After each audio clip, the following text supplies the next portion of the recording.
Alright. Hi everyone. What's up? It's the Murderous Mondays podcast with your host, Murderous Mondays Michael. And on this channel, Murderous Mondays, I talk about serial killers and I upload every Monday, hence the name. Now, for this story, we go all the way to Japan. And remember that I said that this is the guy who ate his victim after over 30 years of fantasizing over her, and was basically never even went to jail. And if you guessed it, his name is Issei Sagawa, who I actually did not know, but he actually passed away in November of 2022. So cancer or something. But who was he? What was his early life like? And why and how did he become so evil? I will answer that and more in this video as I take you down the perspective mind of a serial killer. Now, if you guys do not want to hear about cannibalism, necrophilia, a little bit of bestiality, rape, mutilation, and a whole bunch of other stuff, I would say click off this video and take care of yourselves. But now, before I actually get into this video, it's a nice day out, but it was a terrible thing of what Issei Sagawa did. I don't know, I try to lighten the mood. It's a good day out today, but not so good of a story today. Issei Sagawa, born April 26th, 1949 to November 24th, 2022. Also known as Pang or the Kobe Cannibal, was a Japanese lust murderer, cannibal, and necrophiliac known for the killing of René Hartevelt in Paris in 1981. Now, this place takes in Japan and France. So, please be lenient on me if I butcher any of the names. I tried to look up the pronunciations. And yeah. So Sagawa murdered Hartevelt and then mutilated, cannibalized, and performed necrophilia on her corpse over several days. In France, Sagawa was judged to be legally insane and ordered to be held indefinitely in a mental institution. After a few years later, he was deported to Japan, where psychologists from Matsuzawa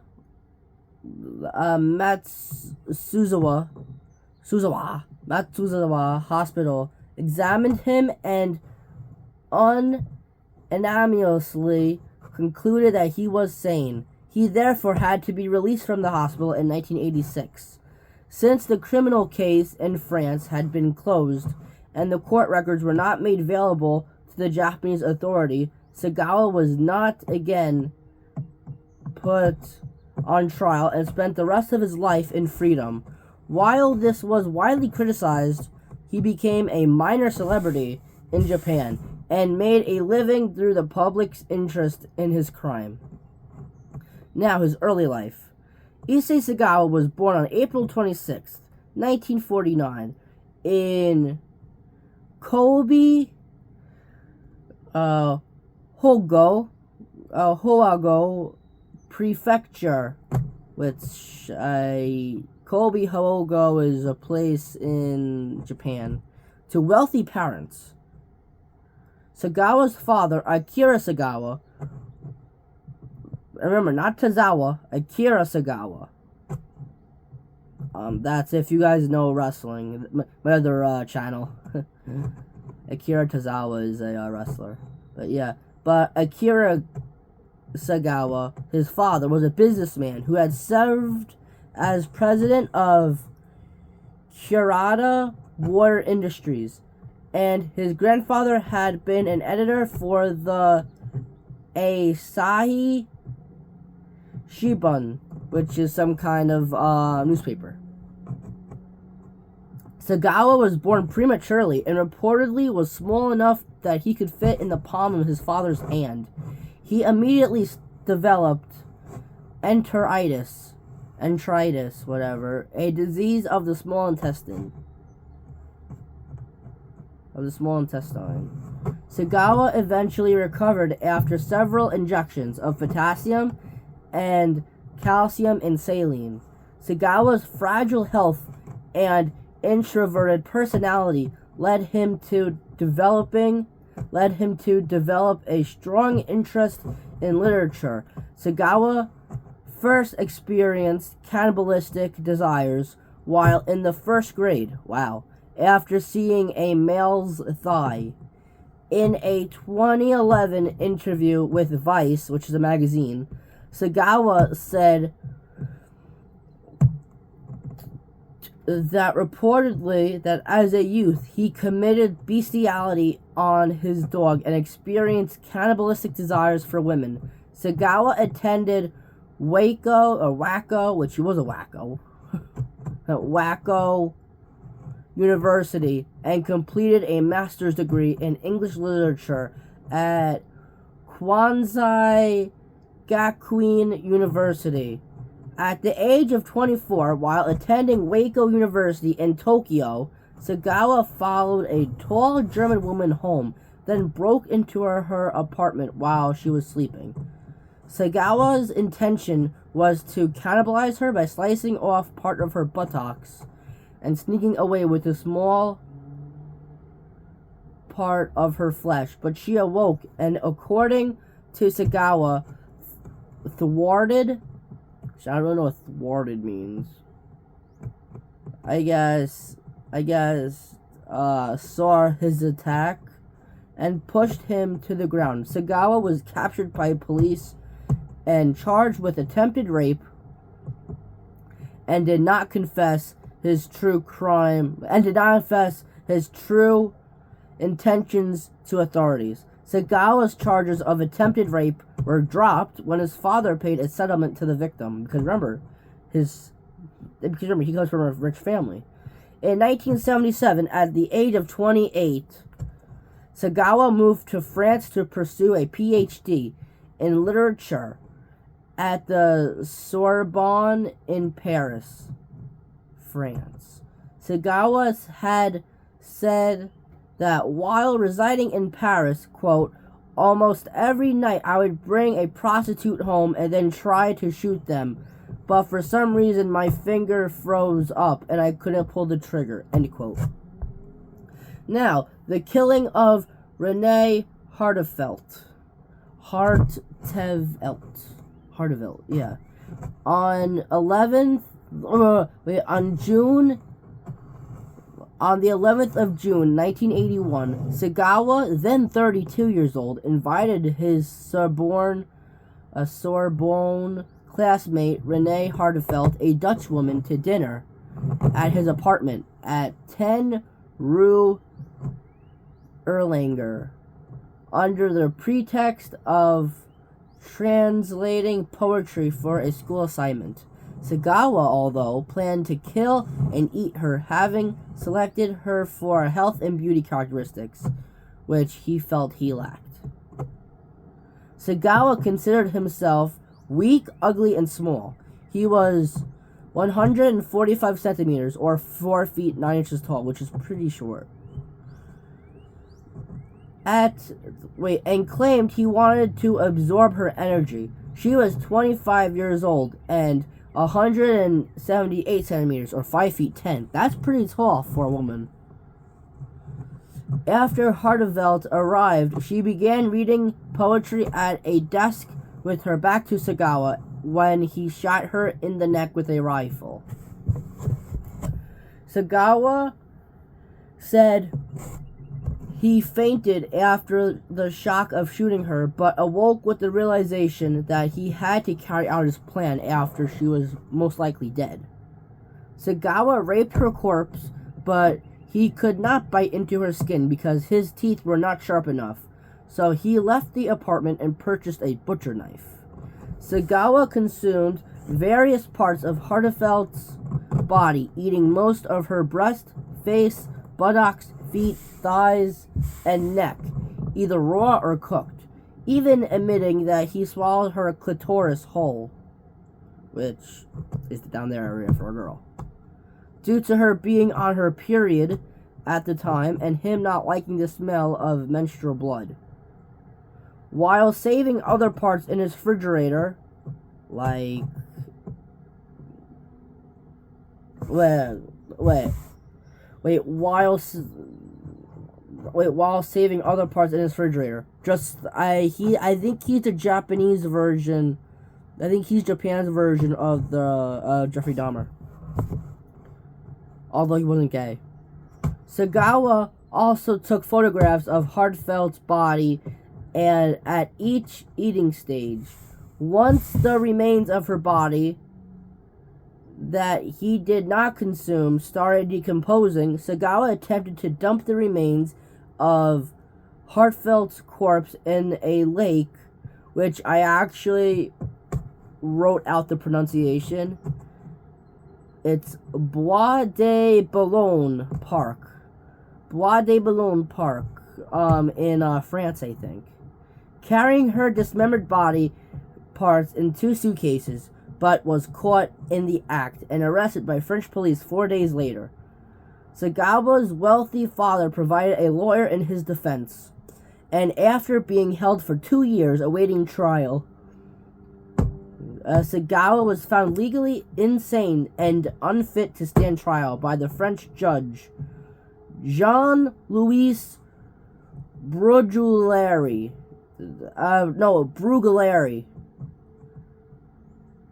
Bruguière,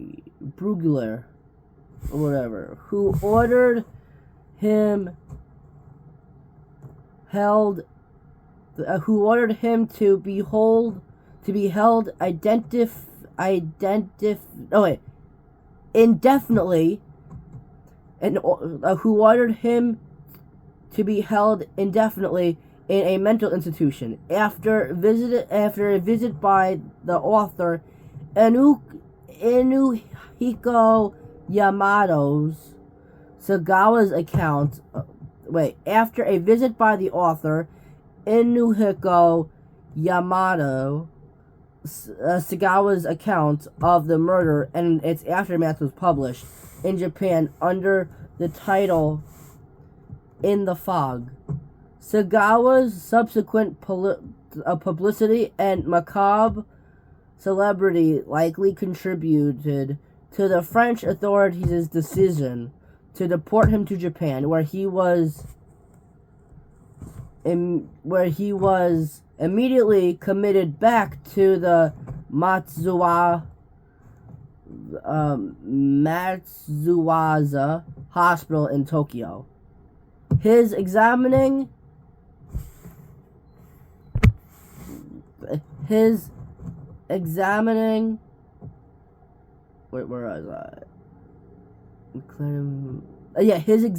psychologists all declared him sane and found sexual perversion was his sole motivation for murder. As the charges against Sagawa in France had been dropped, the French court documents were sealed and were not released to the Japanese authorities. Consequently, Sagawa could not legally be detained in Japan. Sagawa checked himself out of the hospital on August 12, 1986, and subsequently remained free until his death in 2022. Sagawa's continued freedom was widely criticized. Now, post-release, between the years of 1986 and 1997, Sagawa was frequently invited to be a guest speaker and commentator. In 1992, Sagawa appeared in Issei Sagawa's exploitation film. Oh, here we go, a mouthful. Uwakizama Chijokuemi Zimi, whatever. Unfaithful Wife, Shameful Torture. As a sadomasochistic voyeur, Sagawa wrote books about the murder he committed, as well as Shonen A, which is a book on the 1997 Kobe child murders. Sagawa, which is where he actually, I think, was raised and stuff, back in Japan. Sagawa also wrote restaurant reviews for the Japanese magazine Spa. Sagawa could no longer find publishers for his writing, and he struggled to find employment, which any legal person would say the same thing, because he literally killed and cannibalized somebody. And literally ate somebody.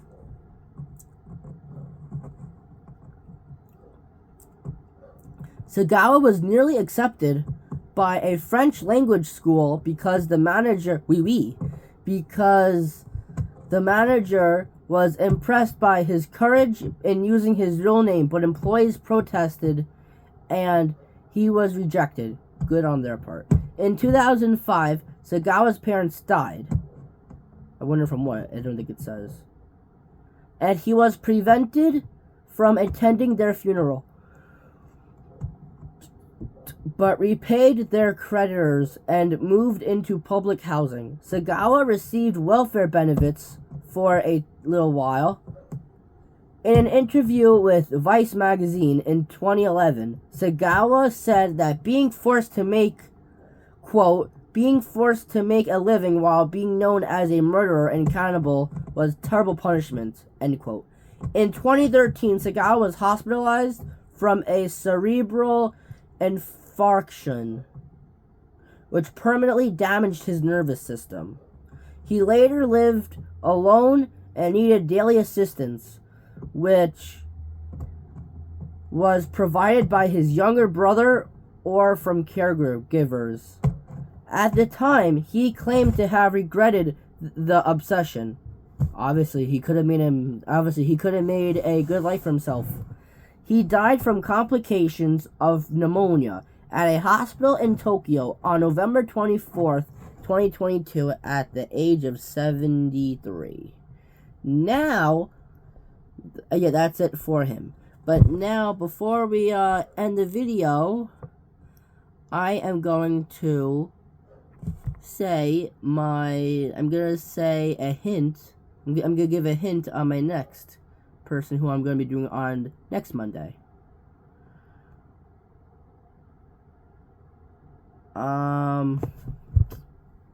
Let's see.